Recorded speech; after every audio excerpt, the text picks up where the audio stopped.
इन्वेस्टो finance channel में आप सभी का स्वागत है। तो दोस्तों आज हम डिस्कस करेंगे इंडिया मार्ट इंटरमेश के बारे में, जो कि एक B2B कंपनी है और आगे की मैनेजमेंट गाइडेंस क्या है उसकी भी चर्चा करेंगे और टेक्निकल चार्ट्स पे भी बात करेंगे। तो वीडियो में बने रहिएगा।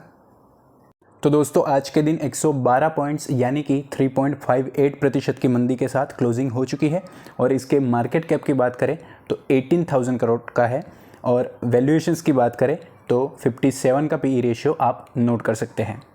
तो दोस्तों जैसा कि आप देख सकते हैं कि पिछले एक साल में 38% तक करेक्ट हो चुका है और पिछले 5 साल में 4.5 गुना से ज़्यादा पैसे बनाकर दिए हैं और इनिशियली तो 637% के रिटर्न्स बन चुके थे, यानी कि 7.5 गुना के करीब पैसा बन गया था। लेकिन उसके बाद कुछ दिक्कतों के चलते स्टॉक नीचे आया और अभी रिकवरी देना शुरू कर चुका है। तो दिक्कतें दोस्तों कौन सी कि सेल्स जो है वो 2019 में 500 करोड़ की थी, जो कि अभी 1000 करोड़ की यानी कि दुगना के करीब हो चुकी है। इसमें कोई भी दिक्कत नहीं है, लेकिन दिक्कत आई थी प्रॉफिट आफ्टर टैक्स के इस डेटा में। तो जैसा कि आप देख सकते हैं कि प्रॉफिट आफ्टर टैक्स जो है वो 2019 में 20 करोड़ का था, जो कि एक्सेप्शनल गति से बढ़ रहा था।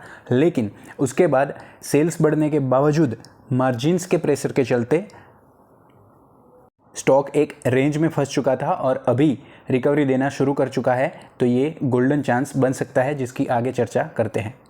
तो दोस्तों इंडिया मार्ट जो है वो पहला और लार्जेस्ट B2B प्लेटफॉर्म है इंडिया का, जो कि स्मॉल और मीडियम बिजनेसेस को ऑनलाइन प्लेटफॉर्म प्रोवाइड करता है और अभी के समय पे गेम चेंजर साबित हो चुका है, क्योंकि दोस्तों बायर्स और सेलर्स को ये ऑनलाइन प्लेटफॉर्म के थ्रू कनेक्ट करता है और स्पीड के साथ आसानी से ट्रांजैक्शन हो जाता है।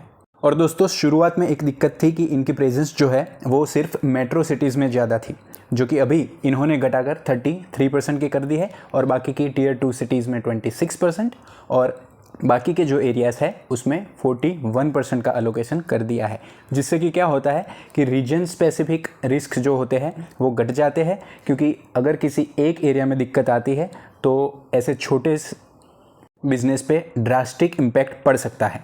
तो दोस्तों B2B सेगमेंट जो है उसमें 60% मार्केट शेयर ये कैटर करता है और इनके प्रोडक्ट पोर्टफोलियो की बात करें तो इनके जो स्टोर्स है वो 60 लाख है और बायर्स जो है वो 10 करोड़ और टोटल रिपीटेड यूज़र्स जो है वो 75 करोड़ के करीब है।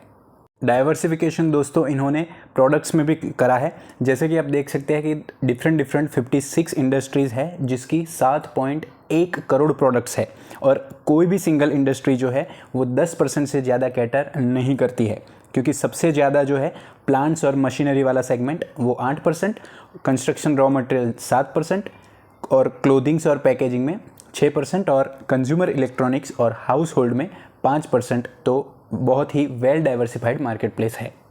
और दोस्तों ये स्ट्रेटेजी सबसे बढ़िया होती है कि अपने पास जो किसी भी चीज़ की एक्सपर्टीज़ नहीं है तो किसी और व्यक्ति या फिर ऑर्गेनाइजेशन को हायर कर लो। जैसा कि आप देख सकते हैं कि व्यापार एक एसोसिएट कंपनी है और एसोसिएट का मतलब ये होता है कि वो सब्सिडरी की तरह 50% से ज़्यादा स्टेक नहीं होता है, बल्कि इसमें होता है 20 to 50% स्टेक, जो कि दोस्तों अकाउंटिंग सॉफ्टवेयर की सर्विसेज प्रोवाइड करता है, जैसे कि इन्वेंट्री, बिलिंग और अकाउंटिंग नीड्स। तो दोस्तों किसी भी बिजनेस में कब निवेश करें उसके लिए मैनेजमेंट गाइडेंस को सुनना बहुत इंपॉर्टेंट होता है, जो कि टाइम टू टाइम हम डिस्कस करते रहते हैं।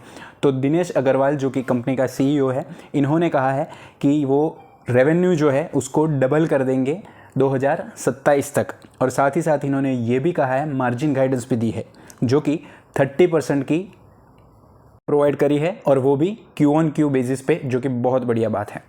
और दोस्तों बातें जो है वो हवे में नहीं करी है, वो आप देख सकते हैं कि 2027 तक रेवेन्यू डबल करने के लिए उनको ग्रोथ रेट देनी पड़ेगी 22% पर एनम के CAGR के साथ।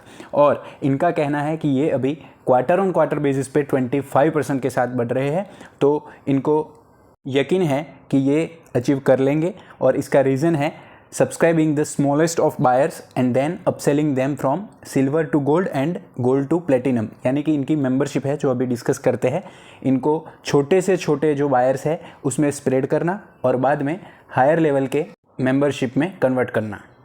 तो दोस्तों इनसे एक सीधा सवाल पूछा गया कि ARPU यानी कि एवरेज रेवेन्यू पर यूज़र तो इम्प्रेसिव है, लेकिन क्या नए सब्सक्राइबर्स का एडिशन हो रहा है जितनी गति से होना चाहिए? तो इस सवाल का जवाब आइए जानते हैं। तो नए सब्सक्राइबर का जो एडिशन है वो इस क्वार्टर में पर्टिकुलरली थोड़ा सा डाउन हुआ है और अब तक तो 8,000 सब्सक्राइबर के करीब ऐड करते ही जा रहे थे जो कि पेड थे। और पिछले रीज़न इन्होंने पहला ये बताया है कि पिछले 18 महीने में इन्होंने 60,000 नए कस्टमर्स को ऐड करा है, जो कि पिरामिड के बॉटम लेवल पे है। और फर्स्ट ईयर कस्टमर्स जो होते हैं इनका चर्न रेट हाई होता है। चर्न रेट यानी कि वो छोड़कर जल्दी से चले जाते हैं। और दूसरा रीज़न है दोस्तों प्राइसिंग, जो कि 500 पर मंथ थी वो इन्होंने बढ़ाकर 2500 से 3000 कर ली है। और सेल्स टीम जो है वो इसको स्टेबलाइज कर देगी आने वाले 1 से 2 क्वार्टर में। और पिछला जो अभी 1 से 2 क्वार्टर और 6000 की एडिशन होगी, लेकिन उसके बाद में 7000 से 8000 सब्सक्राइबर एडिशन शुरू हो जाएगा। और इससे ARPU जो है यानी कि एवरेज रेवेन्यू पर यूज़र वो भी लॉन्गर पीरियड ऑफ टाइम में इंक्रीज़ हो जाएगा। तो long term growth perspective intact है। तो दोस्तों आखिरी सवाल इनसे ये पूछा गया कि आपके नंबर को देखने का राइट बेंचमार्क क्या है। तो क्योंकि ये सब्सक्राइबर बेस्ड पोर्टल है तो सबसे पहला सवाल ये है कि रिपीट कस्टमर्स कितने हैं, यानी कि कितने लोग रिन्यू करा रहे हैं कॉन्ट्रैक्ट को, और चर्न रेट क्या है यानी कि कितने लोग छोड़कर जा रहे हैं। I have been saying that. तो कभी यहाँ पे थोड़ा सा चिड़चिड़ा जाते हैं कि मैं कब से बता रहा हूँ कि हमारे पास 3 तरह की बकेट्स है, प्लेटिनम, गोल्ड और सिल्वर। तो सिल्वर मंथली जो है उसमें चर्न रेट यानी कि छोड़ के जाने वाले कस्टमर्स थोड़े से ज़्यादा होते हैं क्योंकि वो इनिशियल कस्टमर्स होते हैं। तो ये रेट है 5 से 6% का। उसके बाद में 1 मंथ से 12 मंथ यानी कि मंथली और एनुअल के बीच में 2 से 3% छोड़कर जाते हैं। लेकिन जिन्होंने गोल्ड और प्लेटिनम प्लान ले रखा होता है यानी कि वो सेटिस्फाइड कस्टमर्स हो जाते हैं, तो इनका चर्न रेट जो है वो 1% से भी कम है। तो दोस्तों इंडिया मार्ट ने बायबैक भी अप्रूव कर दिया था, जो कि था 4000 की प्राइस पे यानी कि टेंडर रूट वाला था। और इसमें अमाउंट जो है वो 500 करोड़ की थी। और एक्स डेट की बात करें तो वो आज की थी यानी कि 25 अगस्त, यानी कल के दिन जिन्होंने खरीदा होगा वो इसके लिए एलिजिबल हो जाएंगे। तो दोस्तों टेक्निकल चार्ट्स देखने से पहले रिजल्ट्स को एक बारी रिकॉल कर देते हैं। तो पिछले क्वार्टर से तो सेल्स और नेट प्रॉफिट आप देख सकते हैं बड़ा ही था, लेकिन पिछले साल के इसी क्वार्टर से तो और भी एक्सेप्शनल ग्रोथ देखने को मिली थी। जैसा कि आप देख सकते हैं 213 से 268 यानी कि 25% की ईयर ऑन ईयर ग्रोथ। और नेट प्रॉफिट में तो ऑलमोस्ट दुगना हो चुका था, 49 से 96 यानी कि 95% का इंक्रीज़ देखने को मिला था। और दोस्तों कंपाउंडिंग सेल्स ग्रोथ का डेटा आप देख सकते हैं, तो 20 से 25% के CAGR से ग्रो हो रहा है। और प्रॉफिट्स की बात करें तो वो भी 22 से 40% के CAGR से ग्रो कर रहा है। और दोस्तों अगर सेल्स और प्रॉफिट इस गति से ग्रो करते हैं और कंपनी का फ्यूचर आउटलुक सही होता है तो 25% के CAGR से आपके पोर्टफोलियो को ग्रो होने से कोई भी नहीं रोक सकता है। और 25% का CAGR यानी कि 10 साल में पैसा 10 गुना, क्योंकि दोस्तों 21 दिन में पैसा डबल वाली हेरा फेरी तो यहाँ पे नहीं होती है।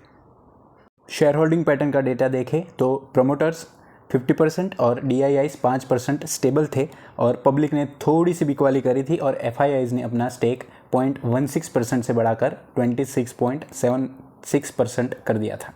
और PE रेशियो की बात करें तो बीच में 100 के करीब चला गया था, जो कि अभी मीडियन PE 58 के करीब आ चुका है, तो कंफर्टेबल है। तो वीकली चार्ट्स पे देखें तो दोस्तों बीच में स्टॉक बहुत ही तेज़ गति से ऊपर चला गया था, लेकिन उसके बाद में मार्जिन प्रेशर्स के चलते डाउनफॉल शुरू हो गया था। और अभी के टाइम पे लॉन्ग टर्म सपोर्ट में वो लगातार सपोर्ट लेता जा रहा है। और अभी के टाइम पे जो स्टॉक है 3016 के लेवल पे वो ऊपर से यानी कि ऑल टाइम हाई 5000 से 40% डाउन है। तो इस वजह से जिसको ऐड ऑन करना है वो इन लेवल्स पर भी कर सकते हैं। और अगर ये ट्रेंड लाइन के आसपास यानी कि 2765 के आसपास आएगा तो मैं आपको नोटिफिकेशन दे दूंगा। और अगर लॉन्ग टर्म सपोर्ट 2500 पे अगर आता है तब भी जैसा कि आप देख सकते हैं लॉन्ग टर्म ट्रेंड जो है वो ब्रेक नहीं होगा और 2500 के लेवल पे एक गोल्डन चांस बन जाएगा अच्छी खासी क्वांटिटी अक्यूमुलेट करने के लिए। तो इससे पहले भी दोस्तों सोना BLW के मैनेजमेंट की गाइडेंस भी हमने डिस्कस करी है, जिसमें कि आपको देखने को मिलेगा कि 10 गुना करने के मैनेजमेंट के प्लान्स हैं, तो वो भी आप देख सकते हैं। और डीमार्ट की डिटेल्ड स्टडी हमने प्रोवाइड करी थी जिसमें कि रिलायंस रिटेल और वॉलमार्ट की कंपैरिजन प्रोवाइड करी थी और जियो फाइनेंस के भी डिटेल्ड 2 वीडियो अपलोड हो चुके हैं, जो कि आपके लिए जानना बेहद ज़रूरी है। इससे आगे कुछ भी क्वेरी नहीं रह जाएगी। साथ ही साथ ईज माई ट्रिप और VBL और हिंदुस्तान फूड्स के भी डिटेल्ड एनालिसिस अपलोड हो चुके हैं, तो देख लीजिएगा। कोई भी बाय टिप सेल या रिकमेंडेशन नहीं है। अब तक वीडियो में बने हुए हैं तो कमेंट्स में यस लिखना और दोस्तों के साथ शेयर करना ना भूलें और सब्सक्राइब करके रखिएगा। धन्यवाद। Happy investing.